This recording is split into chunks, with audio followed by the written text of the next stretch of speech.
Hello students across Queensland and wherever you might be tuning in from. I have a strategy I'm going to share with you today that hopefully will help you feel a little bit more confident about an approaching exam. For us here in Queensland, we have a week to go before the external English exam. And I ran this activity yesterday with my Year 12 students, and it seemed to give them a lot of confidence and help them to solidify their learning at the end of this unit. So there's 4 components to this task. Number 1, you're going to set your timer for 5 minutes at home, just using also a piece of blank paper or lined paper. When you start the timer for 5 minutes, I want you to fill the entire page with quotes from the play, as many as you can remember, single words from the play, as many as you can remember, and even symbols and physical items. So we've been doing Macbeth. I might just draw a dagger or write the word dagger. If I can remember a quote, "Is this a dagger I see before me?" Fantastic, I might write that as well. I might just remember a cauldron. I might either draw that or write that word. So we go for 5 minutes as fast as possible, thinking back through the play. Step 2, when the timer stops, you are going to take a breath and relax and be kind to yourself. But what we're going to add to our layers here is when you look through the quotes and the items that you have listed, I want you to connect them to a theme or a bigger idea. And I'll show you how I do that in a moment. A quick example is this. If you wrote the quote, "Full of scorpions is my mind," next to that as a theme, you might write guilt. Sounds okay. If you wrote the famous quote from Lady Macbeth, "Unsex me here," you might simply write next to that gender, and so on and so forth. So we've done our quotes, we've linked them to big ideas or themes. The third layer of this task is to go back through and tease it out to say, are there any literary devices that I could talk about? So let's go with our example. We've said full of scorpions is our mind. We've added the layer of a theme, guilt. Thirdly, we might go back and say, well, this word scorpion seems like an important symbol or a metaphor or even imagery. Step 4, and this is what makes it a little bit social and a bit fun, is you could do this activity sitting next to a friend or someone from your class. Set your timer for 5 minutes. Sit there and do your themes, do some notes on literary devices, or you could even do those layers together. But what I think is really cool is that after 5 minutes, you could look at your friend and say, what did you write? And maybe take some ideas from them and vice versa.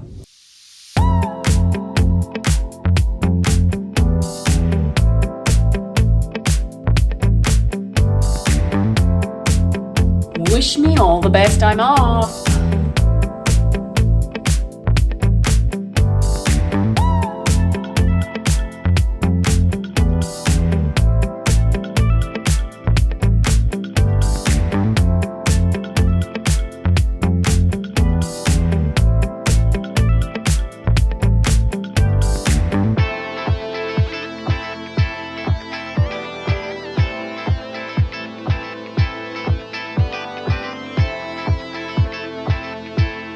Instead of a spell, they call it a charm. Lady Macbeth walks around with I'm running out of time, so I'm just drawing.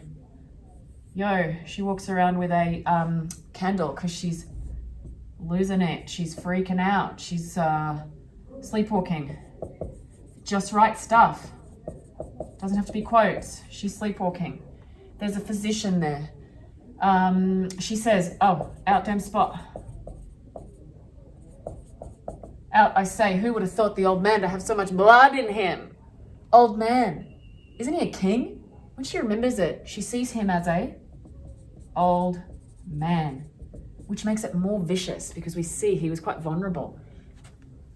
Oh gosh, who else? How about Lady Macduff? Even the poor wren stays to fight against the owl.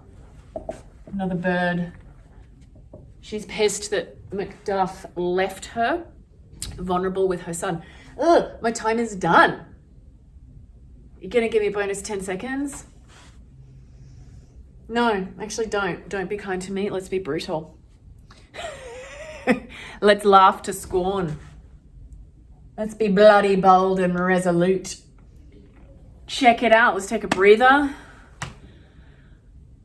Literally want to go home right now. Like I'm done for the day. No, we're good. We're good.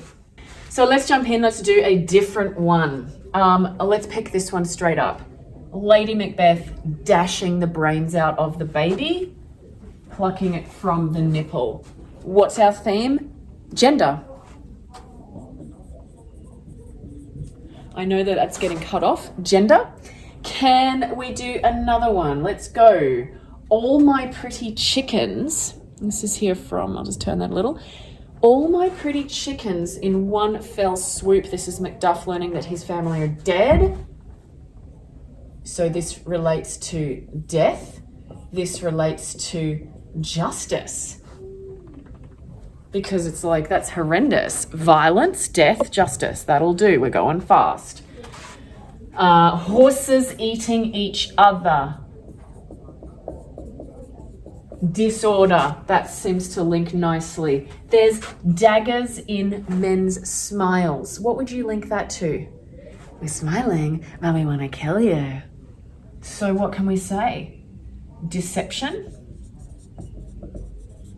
Could we say appearances? Oh, look, that's okay. Can we say deception and appearances? That's a big theme. Let's do another one. Fair is foul and foul is fair. Great. Anyone can remember that. The real strength comes from connecting it to a bigger idea. Fair is foul, foul is fair. Simply connect it to this idea of morality and good versus evil. Shakespeare establishes very, very early in the play that what we believe is fair is actually foul, and it can be turned upside down with the hurly-burly. Sow's blood over here, let's relate that to children and murder. Sleepwalking. Supernatural. That's what that connects to. People believe that sleepwalking was demonic possession during the Jacobean era. Sleepwalking. Out damn spot. She can't get rid of it. It's in her mind. It's not even there. She can't get rid of this blood. Let's call it. What are you going to call it? Guilt. Let's now go to our third layer. So we have quotes. We're connecting it to themes. Let's go for our final round and we just connect it to some literary devices. Let's go back to this one. Dash the brains out of a baby. We might call that imagery. It's quite grotesque. Let us ask for. Full of scorpions. You might quickly say,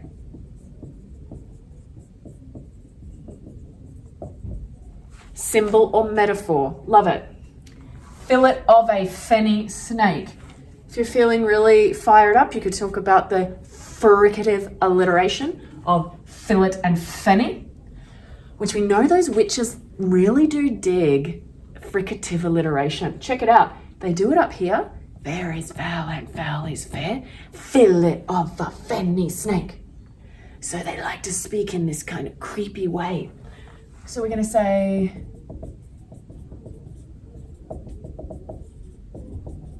great. It contributes. So you go, why, miss? Why do we give a crap that they speak like this?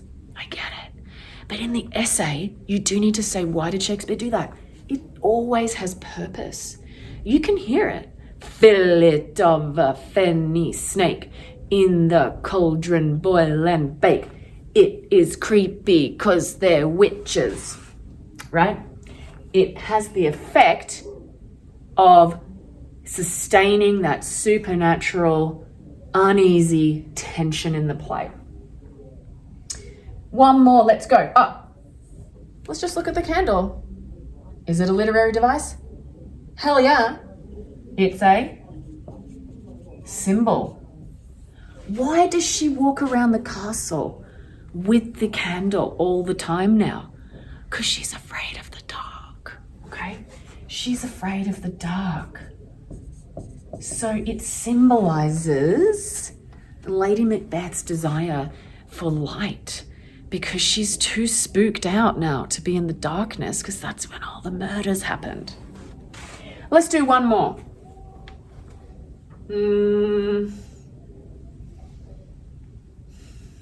We'd pick one more. Cool. I'm going to connect wren and chickens and owl.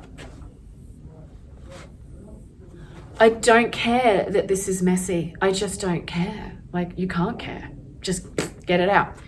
I've got owl, wren, chickens. So I have bird imagery getting repeated a lot.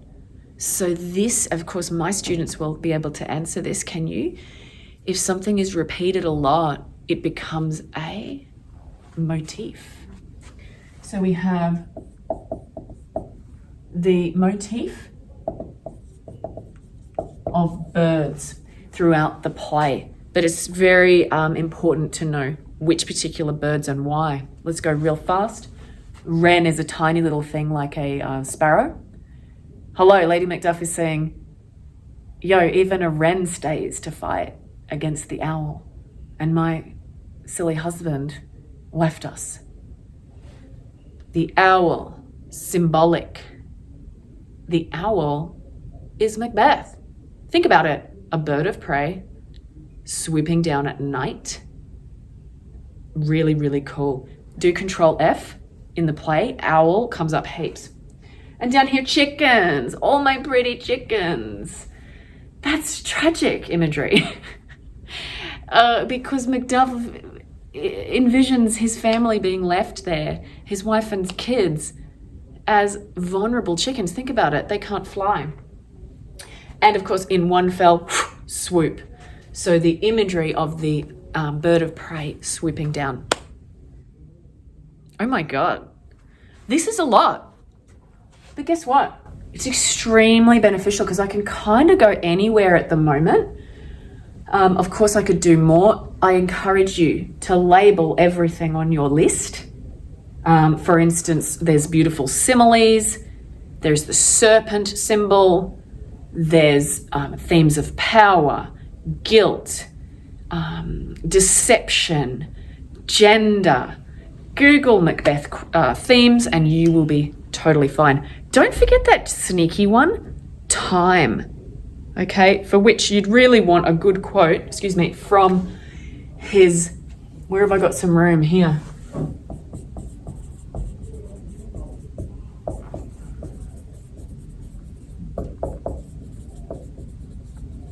Okay, cool. From his tomorrow and tomorrow and tomorrow soliloquy towards the end of the play, when Macbeth is just questioning what is the point of life. In this brilliant soliloquy, life creeps in this petty pace. He's weighed down simply by the extraordinary circumstances he's brought upon himself, and he questions what is the point of life anyway. It's a tale told by an idiot, signifying nothing. Ugh. This concludes my video. I hope it's been really helpful to you. Try the strategy at home. For me, certainly, the night before the exam, I would be playing with a sort of fast-paced idea session. But please keep in mind, it's not just about quotes. It's about going underneath the quotes, underneath the text, and looking at the bigger picture and the literary choices. I wish you all the best next week. Keep up the great work, guys. Well done.